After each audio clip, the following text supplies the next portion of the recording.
Hi friends, நிறைய பேத்துக்கு பார்த்தீங்கன்னா இந்த உட்கார்ற இடத்துல இந்த வால் எலும்பில் பெயினாகவே இருக்குது டாக்டர். என்னால் நார்மலாக பஸ்ஸில் ட்ராவல் பண்ண முடியல, ரொம்ப நேரம் உட்கார முடியல டாக்டர், பயங்கர பெயினாக இருக்குதுன்னு சொல்லிட்டு நிறைய பேர் கம்ப்ளைண்ட் பண்ணுவாங்க.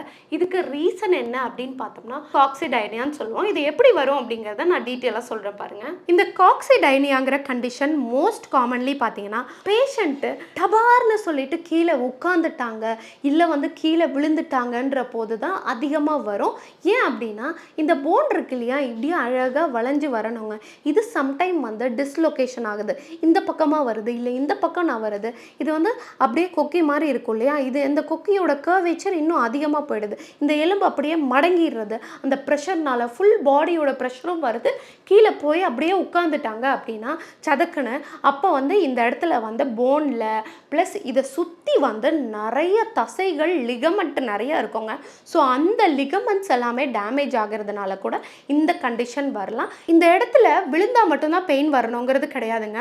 ரொம்ப நேரம் நீங்கள் இங்கே ப்ரெஷர் போட்டு உட்காந்துட்டே இருக்கீங்க அப்படின்னா கூட இந்த சுற்றி இருக்கக்கூடிய தசைகள் ஸ்ட்ரெயின் ஆகிறதுனால கூட, ஸ்பெஷலி ஐடி பீப்புள் ஒர்க் பண்ணுறீங்க அப்படின்னா ரொம்ப நேரம் 8 hours 9 hours 12 hours கூட ஒர்க் பண்ணுறவங்க நிறைய பேர் என்கிட்ட இந்த பெயின் இருக்குது அப்படின்னு சொல்லிட்டு கம்ப்ளைண்ட் பண்ணுவாங்க. ஸோ அந்த மாதிரி இருக்குது அப்படின்னா அதை கண்டிப்பாக அவாய்ட் பண்ணணும். நீங்கள் ஒரு மணி நேரத்துக்கு ஒரு டைம் 10 minutes வாக் போகிறது, கொஞ்சம் ரெஸ்ட் கொடுக்கறது உங்கள் பாடிக்கு ஐக்கு எல்லாத்துக்குமே ரொம்ப ரொம்ப இம்பார்ட்டண்ட்டுங்க. இப்போது இந்த இடத்துல இருக்கக்கூடிய சுற்றியில் பார்த்தீங்கன்னா நிறைய தசைகள் அமைஞ்சிருக்கும். இந்த தசைகளை நம்ம ஸ்ட்ரென்தன் பண்ணுறது மூலமாக, இதுக்கு ப்ரெஷர் கொடுக்காம இருக்கிறது மூலமாக இதை ஒரு 2 months பீரியடில் நல்லாவே பெயின் கம்ப்ளீட்டாக இருந்த இடம் தெரியாமலே போக வைக்க முடியும். ப்ராப்பர் ஸ்ட்ரென்த் ட்ரைனிங் வேணும். அதே போல் இங்கே அதிகமாக ப்ரெஷர் கொடுத்து லாங் சிட்டிங்கில் உட்காரவே கூடாது.